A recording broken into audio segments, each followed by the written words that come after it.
amateurs. They've spent time in camp together. He's been around Tank. He's seen Tank up close and personal, whether he's in the ring with them or not. That matters. He has spent time in camp with amateurs and has seen Tank up close and personal. It doesn't matter if he is in the ring with them or not. Tank Davis is a completely other animal, but Lamont Roach is no pushover. He's technically proficient and deserves to compete at the championship level. Beast, the fight game is about presence, personality, and that wow factor. It's never simply about abilities. DC and Baltimore don't fuck with each other. Yeah, they don't. One thing about it, the city going show. One thing about it is that the city is going to come get me, even if he and B aren't _ with each other. Roach may be good, but does he have the kind of controversial personality or explosive intensity that makes you sit up and go, this is a must-at? Most pros agree.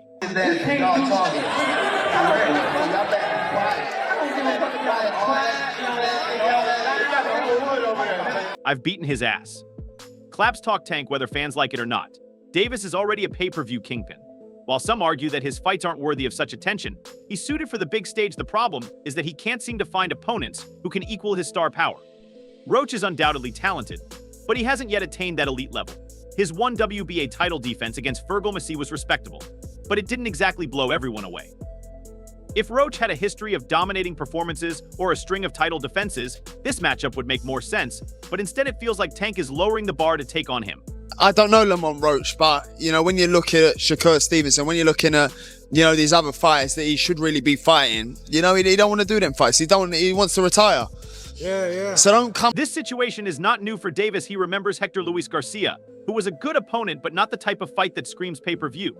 I don't know Lamont Roach, but when you look at Shakur Stevens and you see these other fighters that he should really be fighting, you know that he doesn't want to do them fights. He wants to retire. It tells a lot about the levels we're discussing here that Garcia even succeeded in forcing Roach to a split decision after being halted by Tank. Tank's name alone carries weight, and fans can't help but feel a bit let down when the opponent doesn't live up to the expectation. These days, the pay-per-view business seems to be more about the name on the market key than the quality of the contest. And Baltimore guys don't like each other. You know what I mean? Sure. So it was a DC guy that I got into it with. Oh, okay. You know what I mean? So one of the older guys named Dana, he basically. Since the guys in DC and Baltimore don't get along, I went on a tour with one of the older guys, Dana, who essentially told me, now let's talk size when you're stepping in with a guy like Tank, who is not only strong but also intelligent. Every little weakness gets magnified. Tank knows how to control the pace and exploit weaknesses, especially in the later rounds. If Roach wins, it will be the upset of the year, possibly even the decade. While upsets make for some amazing stories, they don't justify a pay-per-view price tag. He actually took this fight for the naysayers and all this and all the people talking shit about the fight. I think he actually took the fight because he know that I'm a dog and he want to prove it. I believe that he took the fight because he knew I was a dog and wanted to demonstrate his abilities. You can see the difference between this fight and others like William Zappa vs. Tevin Farmer. Zappa is advancing in the ranks by putting himself to the test against a cunning former world champion Farmer. This is how you establish your career and demonstrate your readiness for players like Davis or Stevenson, who, although being past his prime, nonetheless pose a special challenge. This battle between Chris Bam Smith and Gilberto Ramirez on the undercard is the kind of advancement you want to witness. It's thrilling, but it's also a practical step forward rather than a jump to the top. Speaking of Stevenson, his career has also been interesting. When he faced Joe Cordina, it felt more like a distraction than a stepping stone. If Stevenson and Tank were already scheduled to face off, a matchup with Roach would feel like a warm-up. But since Tank Stevenson isn't even on the horizon, this fight feels more like a warm-up. Yeah, I mean, but again, they pick and choose, so it is what it is. And again, the media like to hate him too, so you know, I'm gonna catch a lot of that backlash too. But I mean, it is what it is. I ain't really stunned that too much. I'm not worried about narrative. I'm worried about what I can do in the ring.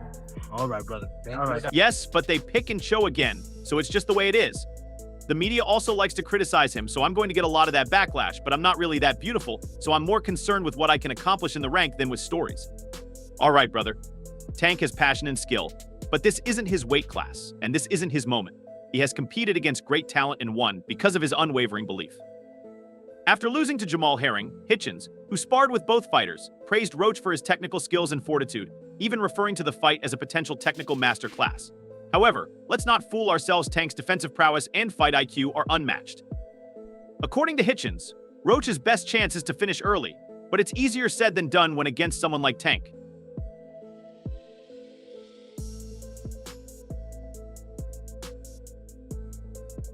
Music performed another fighter with insider information. Kenneth Sims Jr. noted that both Tank and Roach are counterpunchers and that either one would need to move outside of their comfort zone to gain control.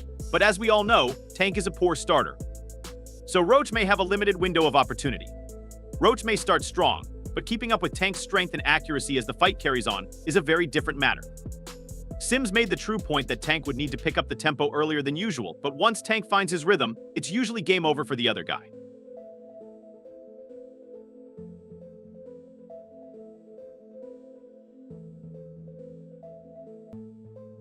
Music: what makes a Tank?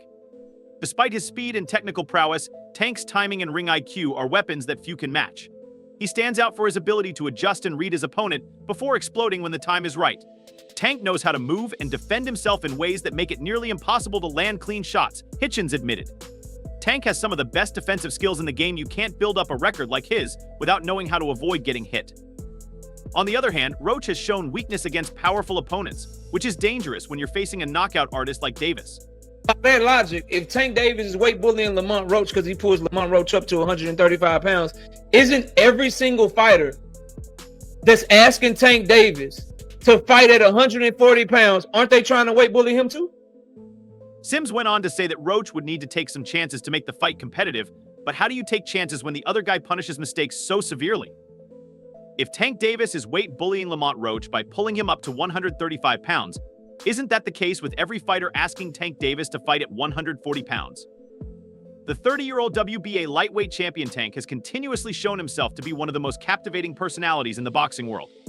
His unrivaled strength, quickness, and ability to end fights in dramatic ways have enthralled viewers. As fans anxiously await his next fight, his 8th-round knockout victory against the unbeaten Frank Martin in June 2024 is only the most recent evidence of his superiority.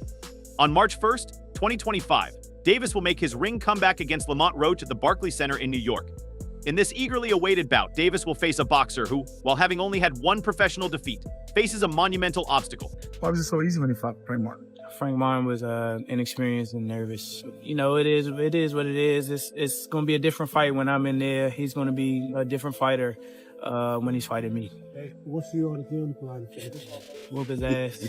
I'm always looking for a knockout. No matter what, I'm always prepared for 12 rounds. But I'm always looking for a knockout, and if I get the chance, I'm going to try to knock his head off. Why did he have such an easy time fighting Frank Martin? Frank M was anxious and inexperienced. But that's just the way it is. It will be a different fight when I'm in there, and he will be a different fighter when he fights me. No matter what, I'm always ready for 12 rounds, but I'm always searching for a knockout, and if I have the chance, I'll attempt to knock his head off. Devin, Calvin Ford, the longtime coach of Davis, has a distinct vision for the legacy of the fighters. Ford stated in a YouTube video with Stephen A. Smith that the only person who can defeat Davis is Davis himself. Tank against Tank is the only person who can defeat Tank. We still haven't seen greatness yet, but there's a reason why Tank is here, Ford said. He also attacked other elite fighters in the lightweight division, especially Shakur Stevenson, who many consider to be Davis's greatest opponent. Everyone talks about Shakur being a master boxer, but what Tank does in the end. He said, "Everyone on notice, I'm trying to give them the blueprint, accept the money, and see if you can beat him." Ford went on to say that when you're under the lights, man, it's a different ballgame. The power and speed are different, and the only guy I can see beating Tank at this moment is Tank. Wish list for Christmas. Christmas wish list. 3 names that you want 2025. I won't say. All right. Who? 3 names you'd like music 2025. I won't say all music right who. But these remarks only serve to heighten the persistent rumors that Stevenson and Davis would get into a mega fight. As the new year draws near, both fighters are still headed for a collision, and boxing fans are demanding a bout that will define this era of Lamont. With a professional record of January 1st, 25, with 10 knockouts, Roach Davis's upcoming opponent is no stranger to the pressures of championship boxing. His only defeat came in 2019 against former WBO super featherweight champion Jamal Herring, and since then, he has won 6 straight fights, including a noteworthy victory over Hector Luis Garcia in November 2023 to earn the WBA junior lightweight title. I'm not looking at Lamont the way that everybody else look at Lamont. Like I know Lamont is a really good fighter. I'm not. This ain't no Frank Martin. That's all I'm gonna say. Yeah. It's a real good fight. I see Lamont differently than everyone else does. I know that Lamont is a very skilled fighter, but I'm not this isn't Frank Martin. That's all I'm going to say. Yes, it's a great fight, and Roach has earned his medal. Although Davis is still the overwhelming favorite due to his reputation as a devastating puncher, former WBC welterweight champion Shawn Porter thinks that Roach's acquaintance with Davis could level the playing field because Lamont Roach knows Tank Davis as well as he does. And their amateur combat is more than just that. Porter told Fight Hub TV that they had spent time together in camp and that he had seen Tank up close. Whether or not he was in the ring with Tank doesn't matter. Porter stressed that Roach is just overall being something that he's not been in the ring with. I'm the total package, and honestly, sometimes I think he doubts himself. But I'm a competitor, and I feel like I'm the best. So I'm assured. When he talks about you not bringing your family, what goes through your mind when experience with Davis could give him an advantage, especially in predicting his speed and power. He's the whole package, and sometimes I think he doubts himself, but I'm a competitor and I feel like I'm the best, so I'm sure when he talks about you're not bringing your family. What comes to mind when you think that there might be a fight till he keeps getting hit? Porter claimed that he has tasted that before, so if he gets struck and doesn't leave, we're going to have a fight. The fight between Davis and Roach was originally set for December 14th, 2024, but was postponed because Davis wanted to spend more time with his newborn son, who was born in August. This decision, while understandable, caused some annoyance among boxing fans who were eager to see Davis return to action, but the new date of March 1st, 2025, sets the stage for an exciting start to the boxing calendar. We fought twice in the same tournament. So, yeah, and we fought in the Junior Olympics, in the regionals, and we fought in the nationals.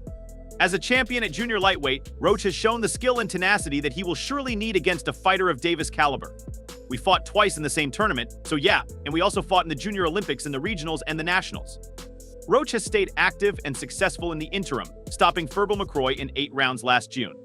Promoter Eddie Hearn shared his thoughts on the matchup, acknowledging the conflicting reactions it has received from fans.